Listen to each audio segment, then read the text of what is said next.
Apa buktinya?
Assalamualaikum warahmatullahi wabarakatuh.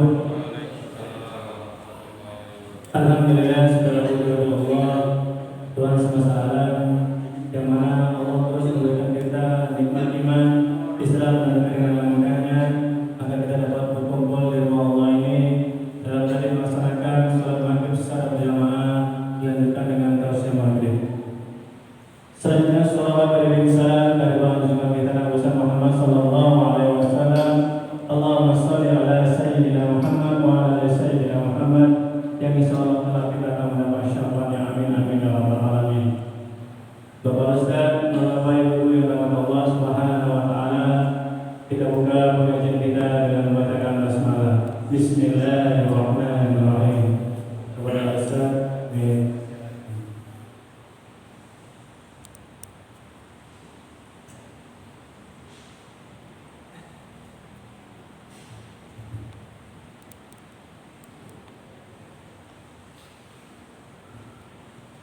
A'udzubillahi minasyaitonirrajim. Bismillahirrahmanirrahim. Alhamdulillahirabbil alamin. Wassalatu wassalamu ala asyrofil mursalin. Sayyidina Muhammad wa ala alihi wa sahbihi ajma'in. Allahumma a'inni ma'ana al-fatiha wa ma yanfa'uka wa zidni 'ilma. Allahumma anta al-'alim. Rabbi shrah li sadri wa yassir li amri wahlul 'uqdatam min lisani yafqahu qawli, amma ba'du.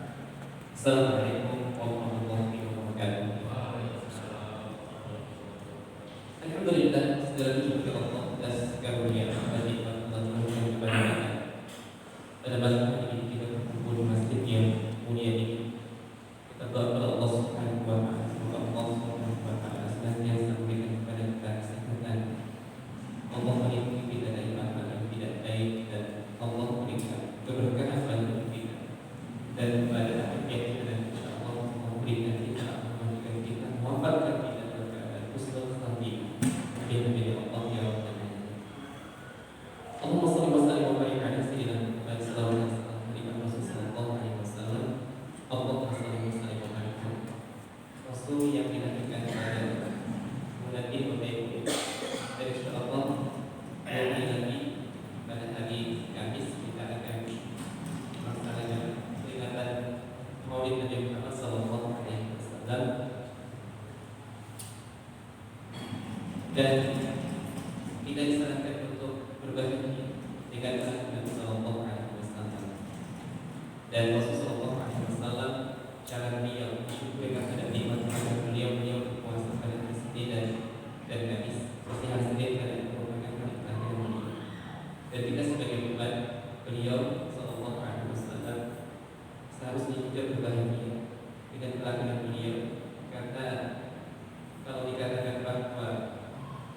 Allah memberikan karunia terbesar kepada kita adalah sebenarnya kelahiran Nabi Muhammad SAW itu merupakan karunia kita.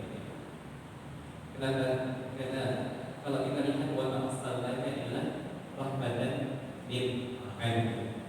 So, kita masuk ke kajian kita. Wa ma'asalaka, aku tidaklah mengutus illa rahmatan, kecuali engkau sebagai rahmat lil alamin untuk sekalian.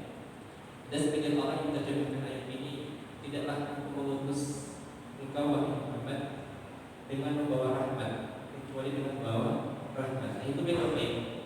Nabi itu bukan saja membawa rahmat, tapi rahmat itu Nabi sendiri. Seperti saya mengilustrasikan atau gambarkan. Contoh, saya membawa surat dengan surat itu sendiri dari berbeda. Contohnya saya berikan surat kepada si bulan. Antara surat dengan pembawa itu beda. Nah, karena itu surat itu bukan rahmat, tapi membawa surat itu adalah Nabi Muhammad SAW. Dan karena itu kita bersyukur kepada Allah Subhanahu Wa Taala yang telah memberikan kita Nabi Muhammad SAW. Dan yang kedua, dengan cara kita berbahagia, mudah-mudahan Allah Subhanahu Wa Taala mengharapkan diri kita, jasad kita, termasuk dalam orang-orang yang terkena akhirat. Mengapa? Karena Abu Lahab yang sudah dicap atau legitimasi bahwa beliau itu orang yang kekal dalam neraka tanpa tiada Nabi dan Nabi wali. Itu setiap hari Senin dirikankan azab beliau. Mengapa? Karena beliau bahagia dengan kelahiran keponakan beliau. Jadi dengan kelahirannya saja beliau bahagia, walaupun beliau kekal di neraka, tapi dirikankan pada setiap hari Senin. Mudah-mudahan Allah Subhanahu wa Taala memasukkan kita dalam orang yang bebas dari perangkap Allah yang berat. Bagaimana bagi Allah? Insyaallah pada malam hari ini kita akan melanjutkan kajian kita, yaitu bacaan kita Mukhtasar Al-Bidayah wal Nihayah. Pada pekan lalu atau pada bulan lalu kita membahas tentang penciptaan Nabi Adam alaihissalam. Kemudian cerita tentang Nabi Adam alaihissalam keluar dari surga. Bukan di sini ya, Allah menciptakan Nabi Adam itu memberikan tempat dia di mana di dunia. Hanya beliau dikarantina atau dikasih kredit, kita katakan diberikan pembekalan di mana di surga, agar beliau melihat bahwa surga itu tempat yang indah, surga itu tempat yang baik, wangi dan kenyamanan, kedamaian dari surga, sehingga beliau diminta untuk menciptakan hal itu di mana ketika beliau berada di dunia. Sampai beliau di dunia dan alhamdulillah kita merupakan anak cucu dari Adam alaihissalam, dan insyaallah kita akan kembali ke kampung halaman kita, yaitu mana surga. Insyaallah amin amin ya Allah ya Rabbal alamin. Baik, tapi ada satu hal yang menarik yang mungkin perlu kita bahas. Pertanyaannya, mengapa Nabi Adam alaihissalam keluar dari surga? Bisa dikatakan bahwa ada pendapat atau cerita di masyarakat bahwa Nabi Adam alaihissalam diusir dari surga karena beliau memakan satu pohon yang sebenarnya pohon tersebut yang kalau kita sebut dengan pohon apa ya? Pohon kulki. Pohon kulki itu sebenarnya penamaan yang dinamakan oleh syaitan. Syajarul kulki itu pohon keabadian, pohon kekekalan. Dan ini tipu daya syaitan. Nabi Adam alaihissalam merupakan seorang nabi atau hamba Allah yang sangat percaya kepada Allah atau sangat kalau mendengar Allah Subhanahu wa Ta'ala itu sudah langsung percaya. Oke. Bagaimana Nabi Adam alaihissalam tertipu dengan tipu daya syaitan sebenarnya? Karena satu ayat itu wa qasamahuma bil. Jadi setan itu bersumpah dengan menggunakan nama Allah itu untuk apa? Untuk mengelabui siapa? Nabi Adam alaihissalam dan istrinya Hawa. Sehingga dia mengatakan bahwa setan itu kan dikatakan pertama kali Adam, kamu tinggal di surga, tapi jangan dekati pohon tersebut. Tanpa Allah hadis syaitan, jangan dekati pohon ini. Nah, Allah tidak menjelaskan mengapa tidak boleh mendekati pohon tersebut. Dan itu perintah Allah Subhanahu wa Ta'ala. Tetapi karena iblis ini memang dari asalnya itu tidak suka dengan Adam alaihissalam, maka dia sudah bersumpah akan menjerumuskan Nabi Adam dan keturunannya. Berdasarkan Al-Quran seperti itu ada ibu ya. Maka kita hidup dalam kampung seperti itu masih ada syaitan. Nah, iblis ini mau sama Tuhan itu. Wah, ini lagu Tuhan kasih. Dan dia bersumpah, ya Adam, aku bersumpah demi Allah, silahkan makan pohon ini. Dan Nabi Adam alaihissalam termasuk orang yang sangat percaya sekali dengan Allah. Kalau sudah disebutkan nama Allah, karena iblis tadi demi Allah adalah berita yang kemarin kamu dengar itu dibatalkan. Kira-kira seperti itu.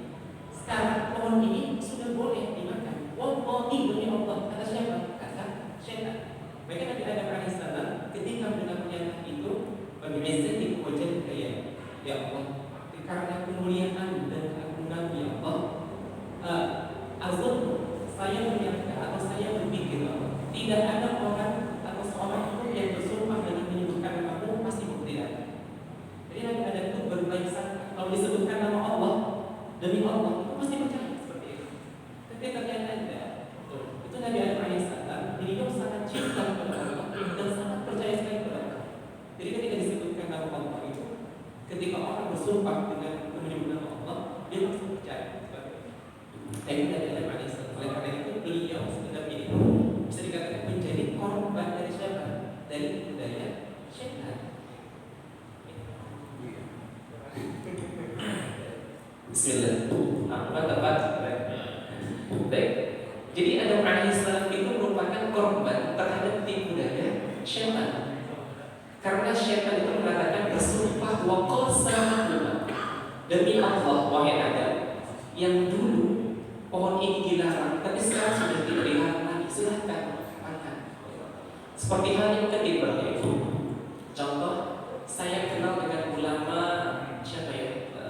Contoh kita katakan saya kenal dengan Ustaz Al-Hidayat katanya.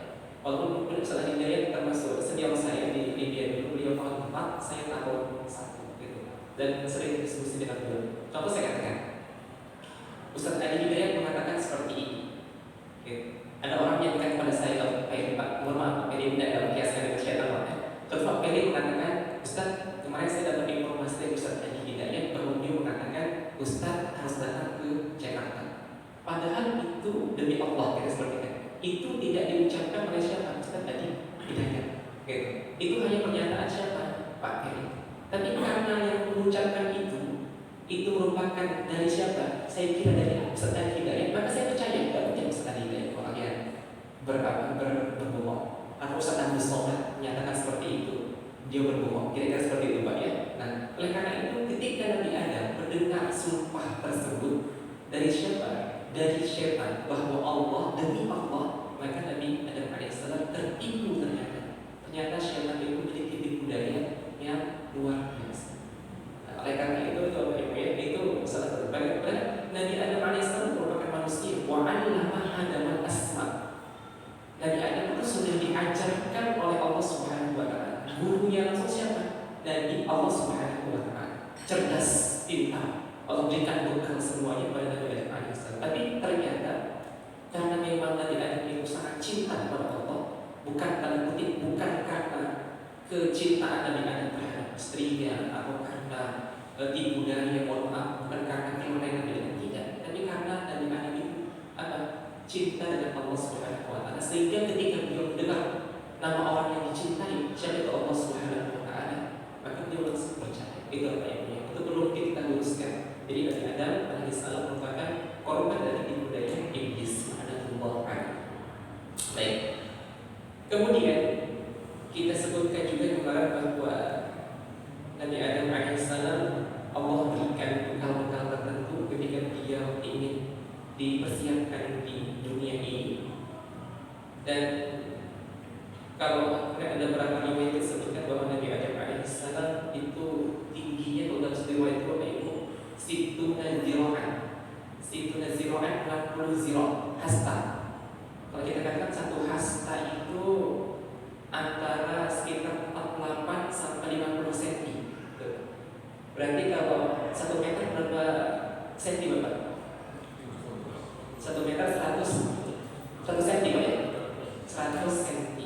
Berarti kalau 1 1 hasta 50 cm, 2 hasta itu sekitar 1 meter Pak ya. Berarti ya 60 hasta itu berarti berapa itu? 300 Pak ya.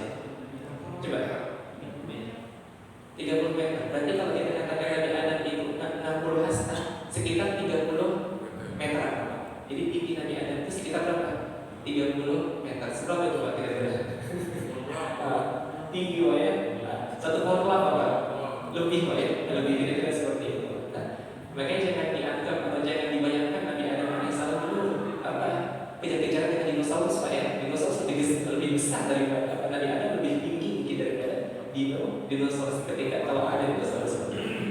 Makanya nanti itu apa ya?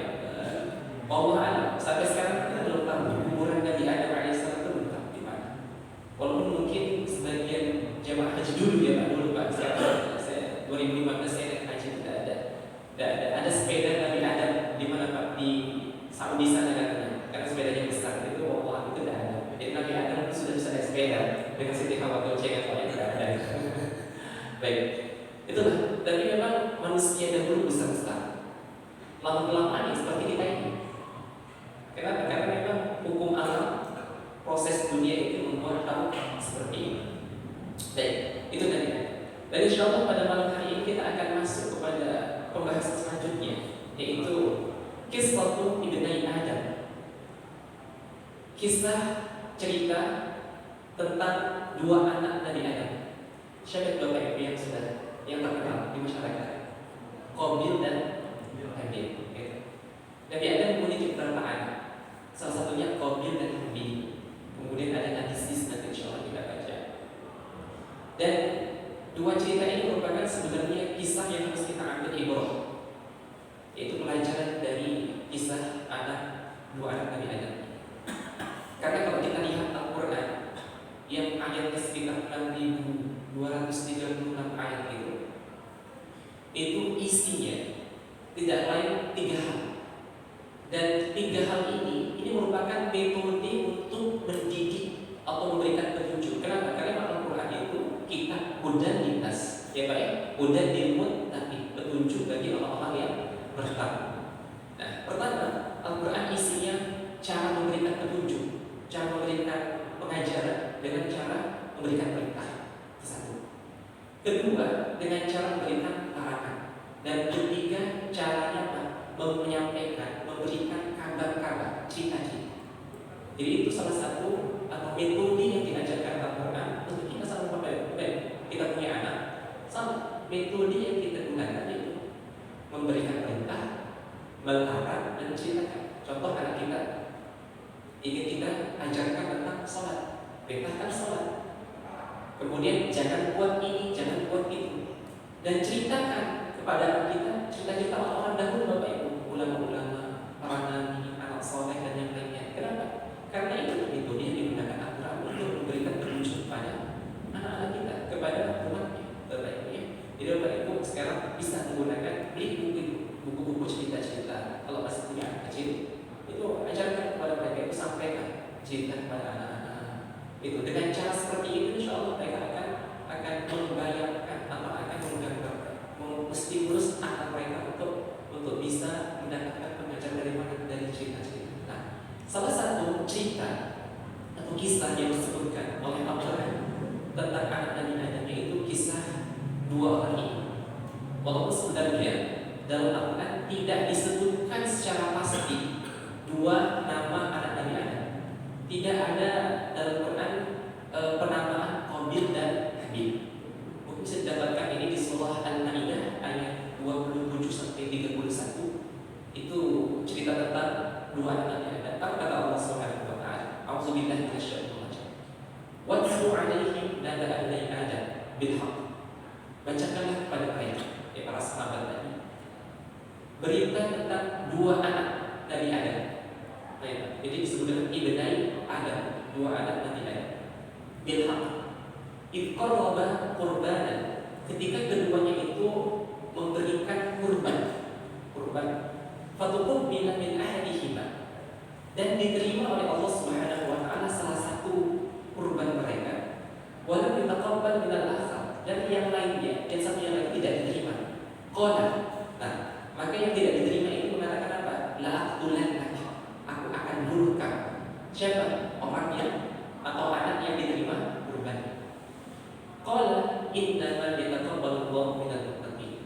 Nah, orang yang kurban diterima tadi itu mengatakan bahwa sesungguhnya Allah hanya menerima kurban dari orang yang bertakwa. Satu di sini tidak disebutkan siapa nama anaknya. Maka oleh karena itu para ulama tafsir berbeda pendapat. Ada yang mengatakan bahwa ini bukan anak Nabi Adam, tapi dua orang Bani Israil, seperti Syekh Hasan Al-Basri mengatakan seperti itu. Jadi Hasan Al-Basri mengatakan bahwa ini bukan anak Nabi Adam, tapi orang yang hidup pada zaman Bani Israil. Mereka diperintahkan ataupun dua cerita ini pada masa itu. Tapi mayoritas jumhur ulama, pendapat ulama mengatakan bahwa ini dua anak Nabi Adam. Mengapa? Karena dalam ayat itu disebutkan ibnai. Beda antara ibnun dengan bani. Beda. Bani Adam.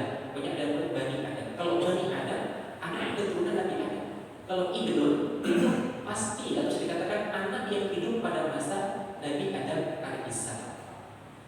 La in basatta ilayya yadaka litaqtulani ma ana bighasitin yadiya ilayka liaqtul. Ini Nabi Adam juga mengatakan yang diterima itu ada yang mengatakan Habil, Bapak Ibu. Yang tidak diterima kurbannya ada yang mengatakan para ulama Qabil. Jadi yang membunuh itu siapa? Qabil membunuh si Habil. Nah, Habil mengatakan jika engkau mengulurkan tanganmu untuk membunuhku, maka aku tidak akan lakukan seperti ini. Aku tidak akan membunuhmu juga. Jadi dia silakan kamu bunuh pas kita seperti ini. Ini akhafullah Rabbal alamin. Kenapa? Karena aku takut kepada Allah Subhanahu wa taala. Inni uridu an tabu'a bi ismi wa ismika fatakuna min ashabil nar. Maka hati-hati wahai kami, kalau kamu membunuhku, maka kamu akan menjadi orang yang berdosa dan kamu akan termasuk orang-orang yang masuk ke dalam neraka. Wa dzalika jazaa'uz zalimin. Dan itulah balasan bagi orang-orang yang zalim. Fatawwa'at lahu nafsahu qatala akhihi wa qatalahu fa asbaha khasir. Kemudian Habil Qabil di ayat ini lalu membunuh saudaranya siapa? Si Habil. Fa asbaha khasir. Dan dia menjadi orang yang merugi. Nah, ketika dibunuh, dalam ayat ini kita membaca masuk kepada detail cerita dalam kitab ini. Fab'atha Allahu ghuraban yabhasu fil ardi liyuriyahu. Kemudian Allah Subhanahu wa taala mengutus ghuraban, burung apa? Burung apa itu? Burung yang burungnya burung gagak, burung gagak. Yabhasu fil ardi, mencari atau mencakar-cakar tanah, liyuriyahu kaifa yuwari sawata akhi, untuk memperlihatkan kepadanya, kepada siapa? Kepada Qabil tadi, bagaimana mengubur. Kenapa? Karena si Qabil tadi setelah membunuh saudaranya, si Habil, dia tidak tahu cara bagaimana menyembunyikan ini. Nanti insya Allah kita baca di sini, bahkan dia setelah membunuh Habil itu, mayat Habil itu katanya digendong-gendong, keliling-keliling, mau diapakan mayat ini. Tapi ketika itu Allah berikan isyarat pengajaran kepada si Qabil. Dia utus ada dua burung, walaupun ada beberapa riwayat mengatakan lebih dari dua, tapi mayoritas mengatakan dua burung yang saling berantem, kemudian yang satu dipatok lehernya sampai patah dan mati. Nah, kemudian burung tersebut yang masih hidup itu mencakar, menggali tanah dan dimasukkan yang mati tadi itu ke dalam tanah tersebut. Sehingga qala ya wailata a'ajaztu an akuna misla hadzal walad. Kenapa enggak pikir seperti burung gagak ini? Fa'uwari sawata akhi, sehingga aku bisa menutupi atau menguburkan jasad saudaraku. Fa'asbaha minad nadimin, dan dia termasuk orang-orang yang menyesal.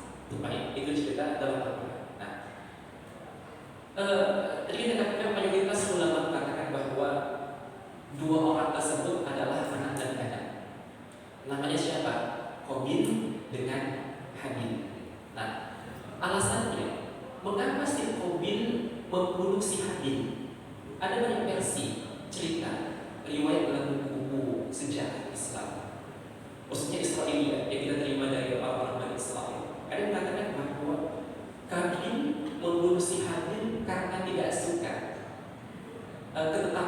diperintahkan oleh Nabi Adam alaihissalam. Mengapa? Karena Nabi Adam alaihissalam itu membuat peraturan supaya generasi manusia itu berkembang dengan cara menikahkan silang. Betul. Jadi Nabi Adam itu melahirkan Siti Hawa, anaknya silang, anaknya kembar silang. Kabil abangnya dengan si siapa? Dengan si Ikrimah. Kemudian Habil dengan si mengatakan Lamuda, mengatakan Layuda, tapi dalam satu disebutkan Layuda. Jadi Kabil pasangan kembarnya perempuan siapa? Ikrimah. Kemudian Habil pasangan kembarnya siapa? Adalah Layuda. Nah, jadi karena sistem yang diajarkan syariat waktu itu menikah silang. Jadi Kabil ingin dinikahkan dengan si Layuda, sedangkan Habil adiknya dinikahkan dengan siapa? Dengan si Ikrimah. Tetapi si Qabil ini tidak mau. Mengapa? Karena si Layuda ini tidak cantik, baik, tidak cantik. Nah, ini fitrah manusia. Memang cari pasangan yang cantik itu biasa, gitu. Ya, jadi manusia itu fitrahnya Pak, cari pasangan yang cantik, rumah yang nyaman, kendaraan yang nyaman. Itu fitrah manusia. Tidak masalah. Memang Allah dan Muhammad mengatakan seperti itu. Nah, itu. Tapi dalam pernikahan tujuan itu tidak apa? Ya, Pak. Wanita itu dinikahi karena apa? Karena 4 hal. 5 lihat hartanya, kemudian apa? Wali hasanihah karena keturunannya, wali jamalihah karena hartanya, yang keempat wali dinihah karena agamanya. Nah, kemudian komentar Nabi terakhir hadis ini falsafah ini taliban sediakan. Carilah yang agamanya bagus. Kenapa? Taliban sediakan. Insyaallah aman. Kalau agamanya bagus, itu aman. Nah, kira-kira seperti itu. Kenapa? Karena kalau kita sedikit lihat bahwa nikah itu apa itu dari bahasa Arab kan. Dan nikah dalam bahasa kita itu bahasa Arab asalnya. Dan dulu sebelum Islam datang, kata nikah itu sudah dikenal oleh orang Arab. Tapi bukan untuk menyatakan gabungan akad antara laki-laki dengan perempuan, tidak. Kata nikah itu disematkan kepada pohon. Jadi kalau ada pohon, kumpulan pohon, itu dikatakan pohon itu saling menikah, gitu Pak. Kenapa? Karena saling berkumpul. Asal kata nikah itu ada berkumpul. Karena tidak sesuatu di pohon bawah. Pohon itu saling berkumpul, saling menikah. Kalau mereka itu saling berjejeran. Gitu. Dan dari Islam dipinjamlah istilah nikah yang pertama kali digunakan untuk pohon, kemudian diambil untuk ikatan antara laki-laki dan perempuan. Pertanyaannya, kenapa Islam mengambil istilah itu? Ya, istilah yang digunakan disebabkan pada pohon. Karena memang sama Bapak Ibu. Nikah itu sudah sama dengan pohon. Laki-laki ketemu dengan perempuan. Kita katakan contohnya pohon pisang 1 bertemu dengan pohon pisang yang 2. Muncul pohon pisang ketiga, gitu Pak ya. Nah, laki-laki ketemu dengan perempuan muncul anak. Gitu. Nah, pernikahan itu tumbuh terus sampai tinggi. Nah, sama juga pohon itu tumbuh sampai tinggi. Semakin tinggi pohon tersebut, maka angin yang menerpanya semakin kuat Bapak Ibu. Semakin pohon itu menjulang tinggi, maka pohon atau angin yang menerpanya semakin keras. Kalau tidak kuat akar pohon ini, ya, maka pohonnya akan tumbang. Sama juga pernikahan Bapak Ibu seperti itu, tinggi terus tumbuh. Kalau tidak kuat akar pernikahan ini, maka tumbang. Maka apa kata Nabi? Akar dari pernikahan itu agama. Akar pohon itu adalah akar pernikahan agama. Makanya Bapak Ibu jangan jangan sebelah. Ada yang mengatakan, saya mau cari yang cantik. Kan gampang gitu, nanti kalau agama bisa saya ajari seperti itu. Tapi tidak semudah itu. Saya mau cari yang tampan. Tidak, kalau agama itu bisa kita ajari. Tidak seperti itu juga. Ya, makanya insya Allah kita berusaha untuk menguatkan akar. Nah, pada zaman Nabi Adam alaihissalam kita kembali, itu nikahan seperti itu, nikah silang.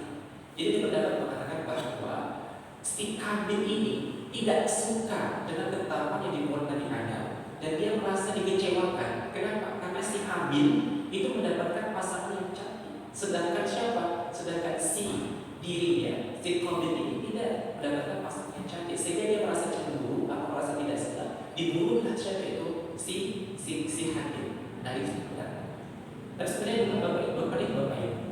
Karena memang Nabi Adam alaihissalam ini mengerti ikat anaknya. Si Kabil ini tipenya keras orangnya keras. Sedangkan si Habil ini tipe orangnya lembut, baik, tidak keras. Bagaimana Nabi Adam alaihissalam membagi pekerjaan untuk dua anaknya ini? Apa? Si Kabil itu ditugaskan menjadi siapa? Menjadi petani, kerja bertani, bercocok tanam dan lain-lain. Tipikalnya keras. Sedangkan si Habil ini orangnya sabar. Maka sama Nabi Adam alaihissalam itu diberikan tugas untuk menggembala. Nah, Nabi Adam alaihissalam ingin menguji anaknya, dua anak ini. Apakah beliau berhasil? Tidak. Kemudian beliau membuat seperti ujian kepada anaknya itu. Coba kalian korbankan apa yang kalian miliki. Karena si Kabil ini yang dia miliki adalah profesi dia sebagai petani, maka dia berkorban dengan hasil tanamannya. Sedangkan si Habil berkorban dengan hasil ternaknya. Tapi berbeda Bapak Ibu, sifat manusia berbeda. Sifat Kabil ini, walaupun dia berkorban dengan tanamannya, ternyata yang dikorbankan, yang diberikan kepada Allah Subhanahu wa Ta'ala itu bukan tanamannya terbaik.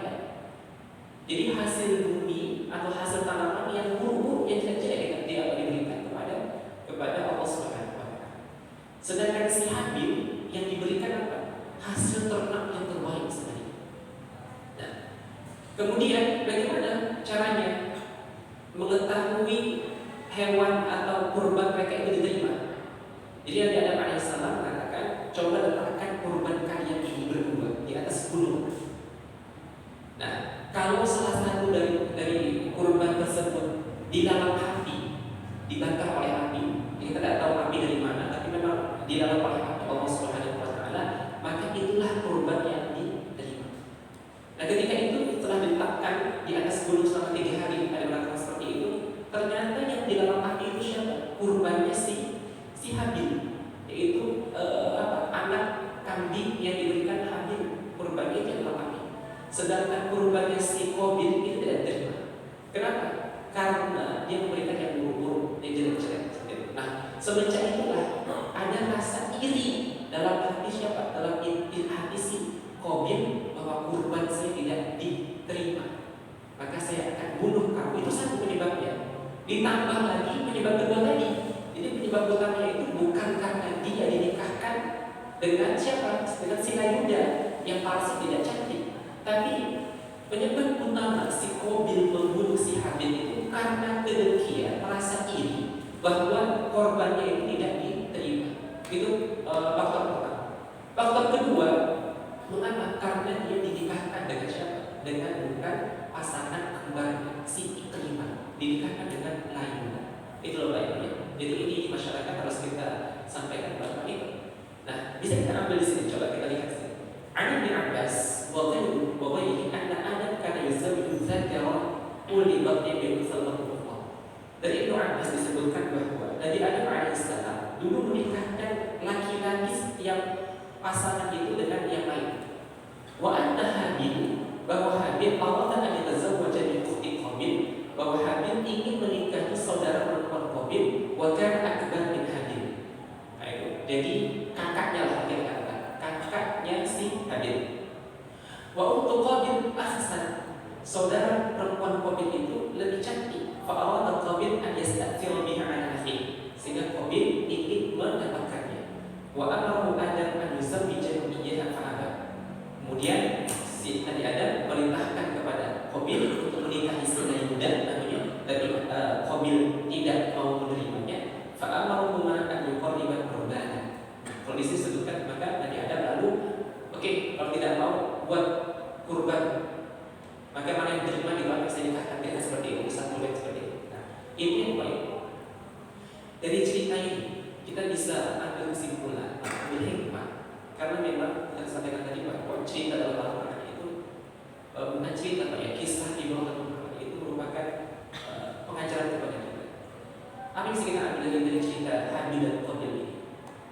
Bahwa ketika kita beribadah kepada Allah Subhanahu wa Ta'ala, maka pertama harus berikan yang terbaik kepada Allah Subhanahu wa Ta'ala. Itu ya. Seperti halnya siapa? Seperti halnya Habil tadi ketika berkorban, maka yang terbaik yang dimilikinya itu diberikan dalam bentuk ibadah kepada Allah Subhanahu wa taala. Tidak yang buruk-buruk, terbaik.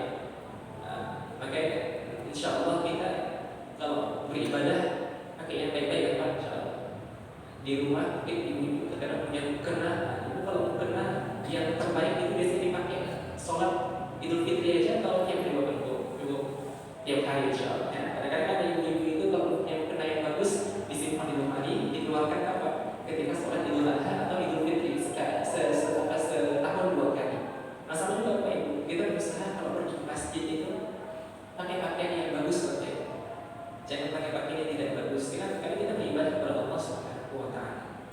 Dan kalau kita ingin bersedekah, kita berusaha untuk bersedekah dengan yang baik-baik. Kalau beli makanan tetangga Bapak Ibu, jangan makanan-makanan yang tidak sudah gak dimakan lagi, itu diberikan kepada anak. Itu tidak bagus. Nah kira-kira seperti ini. Jadi itu satu bisa kita ambil dari cerita Nabi Adam dari hadis ini bahwa pertama berkorban atau beribadah kepada Allah dengan menggunakan sesuatu yang terbaik yang kita miliki. Yang kedua, niat tulus, ikhlas dalam beribadah. Seperti siapa? Seperti Habil ketika dia beribadah memberikan kurban kepada Allah Subhanahu wa taala, itu niatnya tulus, ikhlas karena Allah Subhanahu wa taala. Tidak karena ini dan yang lain. Jadi saya mengajar kepada kita masuk ke ranah tasawuf bahwa kita ketika beribadah kepada Allah, Bapak Ibu dalam hati Allah, sebaiknya memang niat kita ini sudah melaksanakan perintah Allah, sudah tidak ada yang lain. Tidak ada anggapan dalam hati kita, saya sholat supaya rezeki saya lancar, saya beribadah supaya masuk surga. Selama ini tidak Bapak Ibu. Mungkin sebagian ada, tapi kalau bisa hubungan kita dengan Allah Subhanahu wa taala itu kita perbaiki. Karena Ibnu Sina itu mengatakan hubungan antara hamba dengan Khalik pencipta, makhluk dengan Khalik itu ada 3. Pertama, merasa hubungan itu seperti pedagang, penjual dengan pembeli. Betul? Kalau ada untung maka dijual. Ya, jadi clue-nya itu untung. Penjual menjual sesuatu kepada pembeli. Itu kalau ada untung maka dijual, gitu Bapak Ibu. Nah sama juga ada orang yang beribadah seperti Bapak Ibu. Kalau ada untungnya untuk dia, maka dia beribadah. Contoh kita katakan sholat duha, itu memang masyhur di masyarakat kita. Imam hadis tadi juga mengatakan bahwa jika siapa-siapa ingin dilancarkan rezekinya, maka sholat duha. Tapi kalau bisa Bapak Ibu, karena sholat duha itu perintah Allah Subhanahu wa taala, sudah sholat saja. Mau rezekinya itu lancar atau tidak dilancarkan, itu ya terserah Allah Subhanahu wa taala. Karena memang sholat duha itu Allah perintahkan kepada kita untuk sholat duha, ya sudah terjadi. Satu. Kedua, hubungan antara hamba makhluk dengan Khalik itu seperti anak-anak Bapak Ibu. Anak-anak kita itu mereka mengerjakan sesuatu itu kalau ada iming-imingnya Bapak Ibu. Diiming-imingi sesuatu baru kerjakan. Nanti baca Quran ya. Nanti insya Allah akan ayah kasih hadiah kalau selesai baca 1 juz hari ini. Nah, sama juga Bapak Ibu.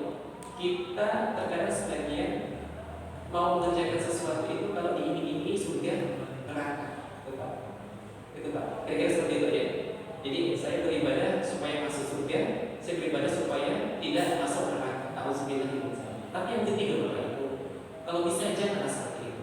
Jangan seperti pedagang menjadi pembeli atau seperti apa. Kita beribadah kepada Allah itu seperti halnya dikasih dan dikasihnya.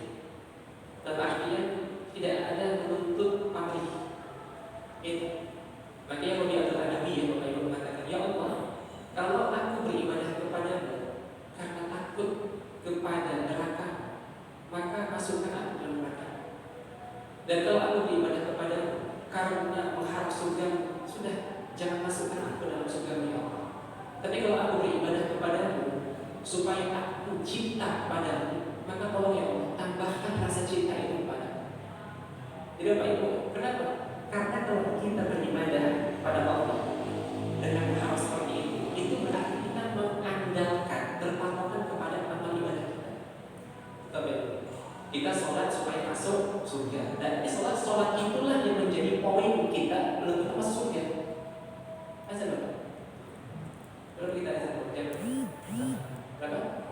21. Berarti 2 lagi ya? Kira-kira seperti itu. Jadi Bapak Ibu dan Bapak, boleh tidak kita Bapak Ibu berharap seperti nomor 1 dan pedagang, pembeli, kemudian anak-anak? Boleh, tidak masalah. Jadi kalau bisa kita tingkatkan hubungan kita dengan Allah Subhanahu wa Ta'ala. Allah perintahkan kerjakan ini, kita kerjakan. Mau Allah itu membuat tambah rezeki kita, mau nambah, tidak masalah Bapak Ibu. Dan satu Bapak Ibu yang harus kita perhatikan, keberkahan harta itu bukan dibanyak. Dan jangan dipahami bahwa rezeki Allah itu hanya berbentuk harta materi, tidak. Rasa tenang yang kita rasakan Bapak Ibu, itu rezeki Allah. Ilmu yang kita miliki, rezeki dari Allah. Seperti itu. Ya Bapak Ibu, ya gitu. Nah, kenapa? Karena dari harta itu, rezeki itu yang diminta keberkahan, bukan banyaknya. Makanya sebagai ulama dan ilustrasi menggambarkan Bapak Ibu, 2 hewan antara kambing dengan anjing. Kalau kambing melahirkan, sekali melahirkan berapa Bapak? Paling banyak 2. Tapi kalau anjing Bapak Ibu melahirkan sekali melahirkan berapa Bapak? 5. Tapi kalau kita lihat Bapak Ibu, kalau kita lihat di masyarakat kita, di kenyataan kita setiap hari, banyakkan Bapak Ibu, banyakkan kambing atau anjing? Anjing atau Bapak Ibu? Kita berkorban dengan apa? Kambing dipotongin kan habis Bapak Ibu? Tidak habis. Di kehidupan kita banyakkan kambing Bapak Ibu. Secara nyata banyakkan kambing. Coba itu Bapak Ibu. Kambing itu ditambah berapa? Sekitar 10. Paling kalau anjing 1 misalnya, 1 misalnya itu Bapak Ibu. Tapi banyakkan hewan apa? Hewan kambing. Nah karena itu keberkahan bukan pada banyak, tapi keberkahan kemanfaatan yang ada pada sesuatu. Oleh karena itu kita berharap semoga Allah memberikan keberkahan kepada kita. Dan jadi waktu maghrib dengan antara isya itu singkat Bapak. Dan mudah-mudahan Allah Subhanahu wa Ta'ala memberikan petunjuk hidayah kepada kita, dan kita termasuk orang-orang yang senantiasa mendapat keberkahan dalam hidup ini. Amin amin ya rabbal alamin. Baik, mudah-mudahan Allah mencukupkan kajian kita pada malam hari ini, dan insya Allah kita akan sambung tentang cerita anak Nabi Adam. Insya Allah meninggalnya dari Adam dan wasiat beliau kepada anaknya itu Syith. Nah ini anak Nabi Adam namanya Syith dan menjadi nabi. Itu anak siapa? Nabi Adam. Yang terkenal adalah Qabil dengan Habil. Dan Nabi Adam punya anak yang namanya Syith yang menjadi nabi, dan itu terus dari beliau itu muncul nabi-nabi yang insya Allah. Doa